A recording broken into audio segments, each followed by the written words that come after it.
Galera, bom, hoje a gente vai trabalhar, né, sociologia, iniciando aí os conteúdos do segundo bimestre, com a importância da participação política, né? É esse o título que aparece no nosso currículo, né? No nosso caderno do aluno aí do segundo bimestre em sociologia. E eu coloco aqui uma questão, porque eu acho muito importante entender a participação política através dos movimentos sociais, né? Então, o que são movimentos sociais? O que são esses movimentos sociais, né? A gente vai perceber que é uma forma também de participação política. Avançando, né, só para a gente poder compreender algumas questões relacionadas à participação política, né, a gente vai perceber que muitas reivindicações, né, da sociedade são atendidas mediante a criação e manutenção de leis e de políticas públicas, construídas em amplos debates e com envolvimento de diversos atores e com participação direta ou indireta aí de grupos da sociedade, né, ou de indivíduos da sociedade. A gente pode pensar que, por exemplo, né, ter o SUS hoje como política pública é resultado de várias reivindicações, de lutas. Ter uma educação pública é a mesma coisa. Ter uma política pública voltado para as pessoas com deficiência, né, que vão resultando aí na criação de leis e, consequentemente, na criação de políticas para atender a população. Nós estamos lá na APEI, por exemplo, né, a APEI, dentro do universo da educação, é uma política pública, tá bom? O programa Ensino Integral. Continuando, né, a cidadania, assunto que nós trabalhamos lá no nosso primeiro bimestre, é um processo em permanente construção. Em uma sociedade como a nossa, muitas pessoas se mobilizam em buscam, né, a garantia e ampliação de direitos. Lembra dos direitos, né? Pensando aí, elencando a partir lá daquilo que nós trabalhamos no primeiro bimestre, direitos civis, direitos políticos, direitos sociais, tá bom? E culminando aí no século XX com um conjunto, né, de todos esses direitos, que nós vamos chamar aí de direitos humanos, enfim. Então, isso tudo, galera, busca a garantia e ampliação desses direitos por meio de engajamento em redes de articulação política em torno de demandas. Demandas essas que são oriundas do trabalho, então tem a ver com a questão do trabalho, do meio ambiente, da identidade, da saúde, da educação, enfim, dá para ampliar aqui essas questões. Aí deixa eu só fazer um comentário aqui, né, um parênteses, porque o Centro de Mídias tem feito essa divulgação e eu vou fazer aqui com vocês. Está lá aberto, né, no nosso parlamento, né, brasileiro, Câmara e Senado, a participação ou a inscrição para a participação do parlamentar jovem brasileiro. Galera, as inscrições vão até 30 de junho. É uma maneira interessante para perceber como essas políticas públicas são criadas, né? Como leis são criadas. Então, dá uma entrada, de repente a gente pode até falar, professor, eu vou criar um projeto aqui de lei, vou melhor, né? Vamos pensar o seguinte, a gente vai ter um trabalho aqui em sociologia. Esse trabalho pode ser a criação de uma lei, e vocês podem escrever aí no parlamento jovem. Seria uma coisa interessante aí de a gente tentar avançar com alguma coisa diferente, tá bom? É uma proposta, depois a gente conversa sobre isso. O link vai estar no arquivo que eu vou postar para vocês. O que gera movimentos sociais? Né? O que gera esses movimentos sociais? A gente vai ver que boa parte dos movimentos sociais são reivindicações de direitos, que é um elemento, né, gerador desses movimentos, tá bom? Então, reivindicações de direitos é o principal fator, né, de gerador de movimentos sociais.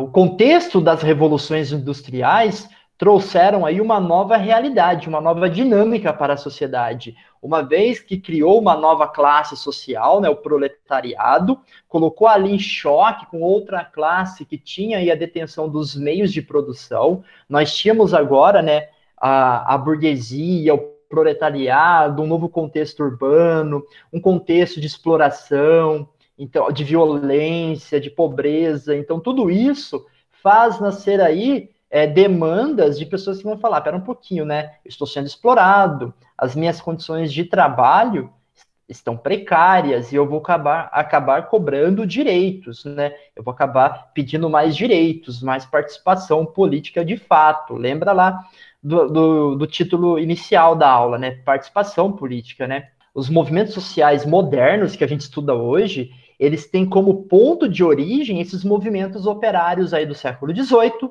e do século XIX. E aí, só para retomar algo que nós já vimos lá no primeiro bimestre, né? Temos o ludismo, que foi um movimento ali no século XVIII de quebra-quebra de máquinas, onde eu trouxe uma imagem aí para representar isso, né? Onde os trabalhadores, os operários, eles, né, de certa maneira, viam nas máquinas também como responsáveis pela condição de exploração, né? Uma vez que tem a máquina, o ser humano tem que se adequar ao ritmo da máquina, e se adequando a esse ritmo da máquina, ele é explorado ainda mais. Ele vai tendo que funcionar em um ritmo de produção em massa, e, consequentemente, sendo explorado, tá bom? Então tem o quebra-quebra aí de máquinas, que foi o ludismo. Temos, então, né, o movimento cartista, nós também já trabalhamos esse conteúdo, é quando os trabalhadores estavam reivindicando, né, a representação política no parlamento, e aí eu vou fazer um comentário com vocês rapidinho. É importante que político tenha salário, é importante isso, né? Claro, ele não precisa roubar, mas é importante que tenha salário, porque assim garante a participação de outras pessoas que precisam receber um salário. Foi esse o pensamento da época, em meados do século XIX. Quem eram os representantes políticos, galera? Ou um nobre, né? Na verdade, nesse período a gente já tem a nobreza mais enfraquecida, mas a burguesia ocupando os cargos chaves políticos, né? E os trabalhadores, eles tinham participação política? Não. Então, como é que eles iam criar leis que atendessem os interesses, ou melhor, criar leis que atendessem os seus direitos? Só eles participando da política. Então, o movimento cartista, ele pedia justamente isso, que um trabalhador pudesse entrar na política, criando aí leis para atender os interesses, né? Entrar na política, né, significa poder se candidatar ao parlamento, ser um deputado, por exemplo. Beleza? Então, esse é um dado importante. Os partidos trabalhistas, partidos trabalhistas, partido dos trabalhadores, eles começam a nascer nesse contexto muito voltado aí à questão operária sindical já no século XVIII e XIX, mas principalmente no XIX para o XX. Então a gente vai perceber que tem vários conflitos sociais, tá bom? E esses conflitos sociais, galera, se dão também com o Estado. Ah, deixa eu só retomar uma coisa aqui, né? Eu trouxe aqui uma imagem, uma notícia da BBC Brasil. Essa notícia da BBC Brasil é de 22 de junho, portanto muito recente, né? Para o contexto dessa aula aqui, o momento dessa aula. Queremos parar o serviço. Olha que relação com o ludismo, né? Eu vou quebrar as máquinas para poder parar o sistema de produção. Agora, olha esse movimento dos trabalhadores por aplicativo, né? Queremos parar o serviço. Os movimentos de entregadores que brigam por melhorias e convocam greve. Olha que relação que dá para ser feita aí. Vocês estão percebendo, né? Que eu estou fazendo isso desde o início do ano. E toda vez surge uma notícia nova. Essa notícia é dessa semana, né? Para o contexto dessa aula, né? Momento nosso agora. Então, a gente tem aqui como símbolo, né, ou como exemplo de comparação, esse movimento ludismo com os atuais trabalhadores por aplicativos, que estão agora, galera, se organizando, criando aí um movimento para poder ter direitos, né, já que eles são trabalhadores que não têm aí direitos atendidos, os vários direitos que estão consolidados, né, na nossa lei trabalhista, tá bom? Bom, a gente percebe também que os conflitos sociais se dão com o Estado, né? A gente vai perceber muito claramente isso. A gente pode dizer que sempre, quando o que acaba gerando os movimentos sociais é uma relação entre opressores e oprimidos, isso é muito claro, a gente pode pegar vários exemplos, e a gente vai pensar numa palavrinha aqui, né? Status quo, que é uma palavra que eu gosto muito quando a gente quer impressionar, né? Que é o seguinte, galera, é manter a ordem presente. Eu quero manter o status quo, eu quero manter essa ordem. Qual ordem? A ordem de quem tem dinheiro manda, a ordem de quem não tem dinheiro obedece, vende sua mão de obra. Enfim, o mundo é assim, paciência, se adeque. Né? Essa ideia, basicamente, aqui, do que a gente está falando de manutenção do status quo.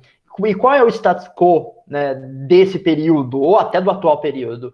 É o que nós vamos chamar de uma classe burguesa ocupando o poder, tá bom? E, de certa maneira, colocando seus interesses em primazia com relação à classe trabalhadora.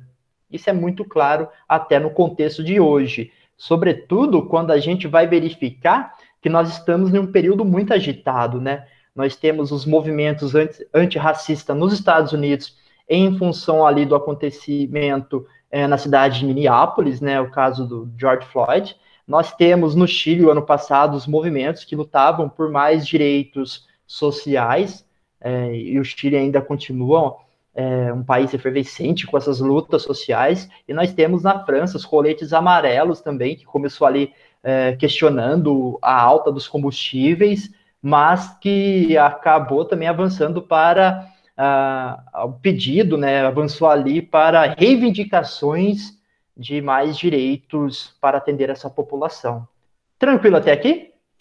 Alguém quer falar alguma coisa? Eu falo pra caramba. Tá suave, Marcelo. Fica tranquilo, Marcelinho. Beleza, Aline. A aula é ótima. Ah, Aline, vocês são os amores, né? Continuando, galera. O que são movimentos sociais, né? Basicamente, são grupos organizados, e se eles são grupos organizados, eles têm que ter uma proposta que objetivam, né, determinados fins. Então, a gente vai verificar que tem movimentos sociais aí, né? Existem movimentos sociais para várias demandas. Propõe aí ações coletivas, né, de um grupo organizado, né? Basicamente é isso também. E tem como objetivo um projeto para alcançar mudanças sociais por meio da luta política. Então, o movimento social é também uma maneira ou uma forma de luta política. Lembrando que ingressar num partido político também é uma forma de luta política. Ingressar numa ONG, né, que é uma espécie de movimento social, mas é um pouco diferente, né, também é uma luta política, fazer reivindicações, pressionar o Estado por direitos, por mudanças, beleza? Então a gente vai verificar isso. A importância da participação política. Tem orientação política e valores ideológicos compartilhados, questionando uma determinada realidade que se caracteriza por algo impeditivo da realização e dos anseios de tal movimento, né? Então a gente vai perceber que os impeditivos, né, vão sendo cada vez mais ultrapassados, destruídos para o avanço de direitos, demandas de grupos, né? E a gente pode pegar vários exemplos. A gente vai falar daqui a pouquinho sobre isso. Mas quando nós verificamos as inspirações dos movimentos sociais, a gente tem que voltar um pouco aí de novo no século XVIII, no século XIX, e entender ali que houve o surgimento de um contexto ideológico. Estava falando sobre ideologia, né? Houve também aqui o nascimento de um contexto ideológico. Os primeiros movimentos sociais, galera, eles tinham um caráter, de certa forma, reformador. O que é esse caráter reformador, né? A gente pega aí como exemplo o socialismo utópico. Os socialistas utópicos, eles eram, na verdade, muitos deles, né, empresários mesmo, que atendiam ali aos trabalhadores, criavam moradias, davam um salário mais digno. Então tinha ali um socialismo reformador, que é o socialismo utópico. Bom, mas aí vem o Karl Marx e o Engels, né, em 1848, vem os dois escrevem esse livro, né? O Manifesto do Partido Comunista, o meu aqui, ó. E ali, galera, começa, né? Na verdade, esse não é o livro mais importante, o Capital é o mais importante, mas ali ele compreende o capitalismo e suas contradições, e assim propõe uma mudança, né? Uma revolução. E aqui é importante destacar isso, né? Tem muitos movimentos sociais que ainda hoje, eles têm um caráter revolucionário, de ter uma ruptura com o atual modelo de sociedade que nós temos. Mas também tem outros movimentos sociais que têm um caráter apenas reformador, né, de apenas melhorar as condições de trabalho, não alterando a estrutura econômica e social que nós vivemos, tá bom? Esse é um ponto importante aqui. Mas o que o Marx propõe, né, o Marx e o Engels? Uma revolução. E essa revolução, galera, eu tentei sintetizar no máximo, aqui está muito incompleto, mas dá para entender perfeitamente a ideia. Ela tem 3 etapas, né, e vocês vão entender por que eu estou trazendo aqui essas ideias para a nossa aula de hoje. A primeira etapa seria aí a revolução, a transição do capitalismo para o socialismo. E essa derrubada, né, do status quo, né, lá da classe dominante, no caso a burguesia, acabaria dando lugar aí à entrada de uma ditadura dos trabalhadores, uma ditadura do proletariado. Então essa seria a primeira fase. Numa segunda fase, né, numa segunda etapa, viria aí o socialismo, que seria, né, basicamente, a ditadura, ou seja, a estatização dos meios de produção e a eliminação das classes sociais. Então, muitos dos movimentos de revoluções socialistas que ocorreram no mundo chegaram até essa segunda etapa, estabelecendo a ditadura e ali ficando. Até porque criou uma casta no poder, né? E essa galera permaneceu. Foi assim na União Soviética, de certa maneira, foi assim em Cuba, é assim principalmente hoje na Coreia do Norte, tá bom? Então ficaram nessa segunda etapa aqui. E a terceira etapa seria o comunismo, né? O fim completo do Estado e das classes sociais. Por que eu tô falando isso aqui, galera? Olha, chegar no comunismo fala em fim do Estado, fala em fim de classes sociais. É uma etapa aí de até de certa maneira, utópico se a gente for trazer para os dias de hoje, né? Então, é a eliminação completa da nossa estrutura social que nós vivemos hoje, né? Social, econômica, tá bom? É a eliminação completa da propriedade privada, a eliminação do Estado, eliminação de classe, da desigualdade. Hoje, comunismo virou o quê? Uma palavra de xingamento, né? Seu comunista! Meu, nem sabe o que é comunismo, né? Ah, eles querem implementar o comunismo no Estado brasileiro, né? No governo brasileiro. Meu, o comunismo é o fim do Estado, não tem Estado. Né? Então, importante conhecer esses assuntos, esses temas também, antes de sair propagando coisas rasas, né? Conceitos rasos sobre um tema que nem sabe muito sobre o assunto. Galera, na verdade, o que a gente vai verificar é um total desconhecimento sobre uma teoria, que, claro, ela pode ser contestada, eu posso ser contrário a essa teoria, né? Mas se eu sou contrário, vamos entender ela direito para explicar, né? Para saber do que está falando, e não adotar apenas como um xingamento, né? Todo o surgimento dessas ideias, né, influencia o surgimento de diversos movimentos sociais. E esses movimentos sociais, eles são classistas. Por quê? Para esses movimentos, a existência de classes sociais e a desigualdade, né, é o grande problema do mundo, olhando aí para uma visão econômica, né, ou seja, na qual tem uma classe que é detentora dos meios de produção, a burguesia, explorando os trabalhadores, o proletariado, tá bom? Então aqui, os movimentos sociais classistas são esses que querem, né, ter uma mudança dessa sociedade que acaba impondo classes sociais. Na verdade, eles querem o fim dessas classes sociais, o fim da desigualdade. Tranquilo? Outro conceito, galera, que eu trouxe aqui, na verdade eu estou aprofundando, né, para vocês, é do anarquismo. Porque o anarquismo é uma ideologia política que se opõe a todo tipo de hierarquia e dominação, né, política, econômica e social, né, Aline? Né?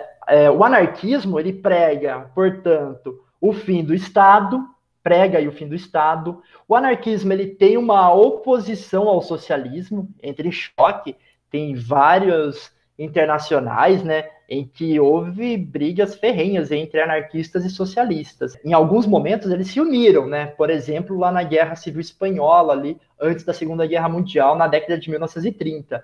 Mas em vários momentos também eles entraram em choque aí com discordância. Por quê, galera? Porque o anarquismo, ele é contra a hierarquia e o socialismo, ele pressupõe a existência de uma hierarquia durante a ditadura do proletariado. Então, os anarquistas, eles são contrários a essa ideia, tá bom? Eu tenho aqui também esse livrinho aí, ó, do Bakunin, né? Deus e o Estado. O anarcossindicalismo, então, ele acaba sendo aí uma adoção das ideias anarquistas, mas de um panorama mais pragmático, né? Já que defende a existência do Estado como forma de manutenção dos direitos, sobretudo os direitos sociais, beleza? Eu trouxe aqui uma imagem de um filme, talvez vocês assistiram, não sei, né? Que é o filme Capitão Fantástico. É isso mesmo, né? Não estou errando o nome, não. E esse filme, eles comemoram, né? O dia do Noam Chomsky. O Noam Chomsky é um intelectual vivo, ele está vivo, né? E esse cara é um dos responsáveis por eu ter um pouco do meu pensamento atual. Esses movimentos anarquistas, eles acabam também influenciando as greves operárias de 1917 em São Paulo, por exemplo. Bom, classificações dos movimentos sociais, galera. Os movimentos classistas, então, apontam como luta primordial, né, a superação, a reformulação da existência das classes sociais e a desigualdade por parte da classe trabalhadora, né, uma visão econômica, tá bom? Então, eles apontam para essa superação.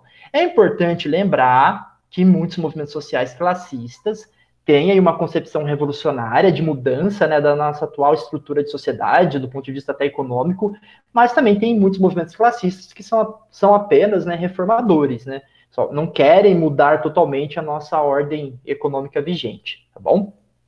Temos aí os novos movimentos sociais, também chamados aí de novos movimentos sociais contemporâneos, apontam para as lutas, né, de redes, constituindo pautas reivindicatórias coletivas e convergindo interesses, organizando ações conjuntas e buscando visibilidade social. Esses movimentos sociais contemporâneos, galera, eles têm pautas, né, mais pontuais, vamos colocar assim, né?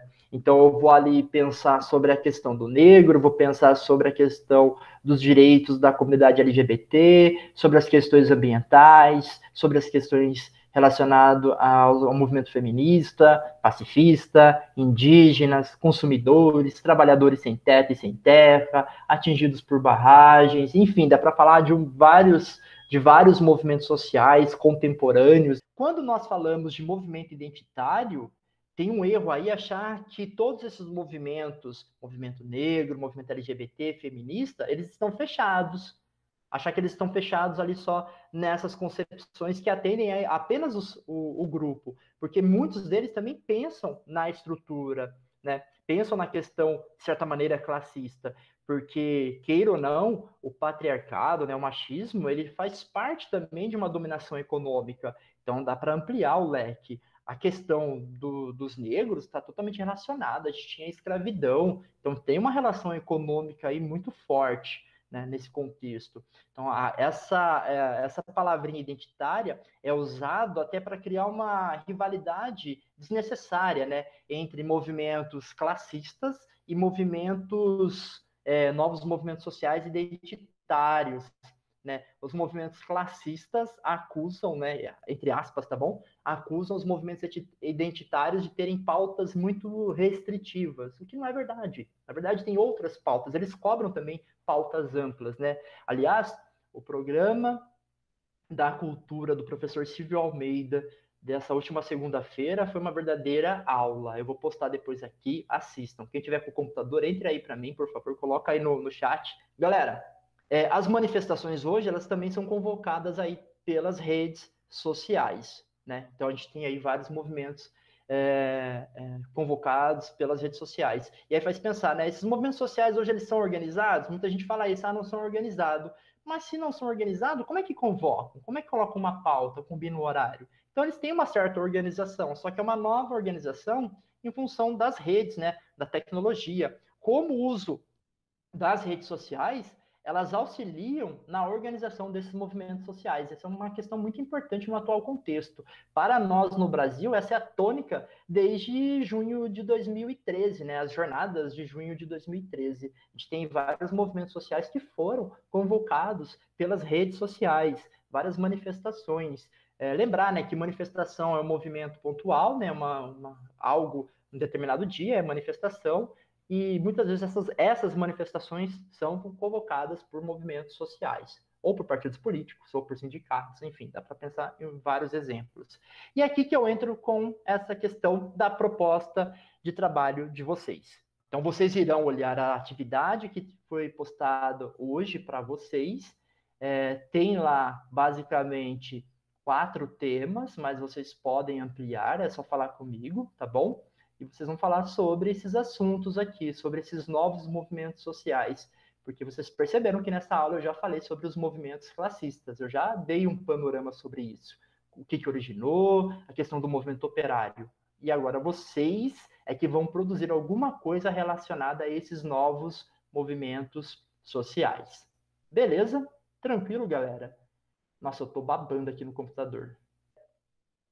Formas de participação popular na história do Brasil. Sobre esse assunto, a gente pode pegar vários exemplos de movimentos, né, de acontecimentos históricos ao longo aí da história do Brasil. Então, havia vários movimentos aí durante esse período. A gente pode pensar em vários. A Revolta dos Malês, que foi uma revolta basicamente liderado por escravos e escravos muçulmanos, né? contra a dominação na Bahia no ano de 1835. A gente pode pensar na Balaiada também, movimento aí de vaqueiros, artesãos, escravos fugitivos, né, contra o domínio dos senhores. O caso mais famoso, né, que a gente vai pegar aqui e vai lembrar é da revolta, ou da chamada Guerra de Canudos, e vocês já ouviram falar de 1896 a 1897. Basicamente, os atores sociais envolvidos eram jagunços, camponeses e ex-escravos, e eles rejeitavam essa república nova, né, que foi proclamada ali no ano de 1889. E o Antônio Conselheiro, ele rejeitava esse movimento secular, né, ou seja, a separação da igreja e do Estado, né? Então, ele, por exemplo, essa questão de ter o casamento civil, eles eram contra, né? Então, ele queria manter as práticas religiosas tradicionais, sem falar na questão da pobreza, que acabava, de certa maneira, atingindo essas populações. E esse movimento foi fortemente reprimido durante esse período do final do século XIX. No início do século XX, eu tenho contestado a Guerra do Contestado, em 1912 e 1916, que eram trabalhadores sem terra. Eles criaram ali uma área na qual eles tinham a sua produção agrícola, cultivavam a terra, só que essa região começou a ser explorada por uma empresa americana, era uma região ali entre Santa Catarina e Paraná, que eles acabaram sendo expulsos porque ia passar por ali uma ferrovia, então atingiu diretamente ali os interesses de uma grande empresa americana e a população que ali estava, e essa população também foi reprimida. Galera, só para citar aqui, tudo isso que eu falei aqui para vocês está aí no caderninho do segundo bimestre, e eu só estou passando de uma maneira rápida, porque eu já montei para vocês um roteiro de estudo que tem esses movimentos, tá bom? Formas de participação popular na história do Brasil. Se nós verificarmos os históricos e motivações, o que ocasionou esses processos de participação popular ao longo da nossa história? A herança colonial, sobretudo a escravidão, né, a exploração do povo brasileiro, né, sobretudo dos indígenas, dos negros, a pobreza, a miséria, a fome, muitas vezes no caso do Nordeste, né, intensificada pelos períodos de seca, a insatisfação com os governos, né, ou com o governo locais e suas decisões. Às vezes você tinha ali movimentos contra decisões do governo central, como é o caso de Canudos, ou contra decisões locais, né? Também, tá bom? Então você tem aqui insatisfações com essas decisões desses governos de maneira geral, né? Tanto locais quanto central. Lembrar que também esse período era províncias, né? Os governos locais eles eram muito aliados às decisões centrais. Organização das revoltas por lideranças locais, então geralmente surgiu uma liderança local. O Brasil ele era muito desagregado nesse período, né? Em que sentido? O Sul não sabia o que acontecia lá no Norte ou no Nordeste, enfim, eram regiões mais desagregadas. Então por isso que as lideranças eram locais. E após a proclamação da República, né? Como eu mencionei anteriormente, lá em 1889 a revoltas contra as medidas adotadas pelo governo central. E o melhor exemplo, né, de uma revolta contra essa nova república que nasce ali no final do século XIX foi Canudos, né, no final do século XIX. E esse movimento tem como caráter ser um movimento, né, messiânico, já que tinha ali um líder religioso. Beleza, galera? É essa a nossa aula de hoje. Assim a gente fecha o nosso conteúdo. São essas características aí desses movimentos populares que resumem bem todos esses tópicos que eu fui comentando com vocês e que está lá no Google Sala de Aula, no nosso roteiro de estudo. Beleza?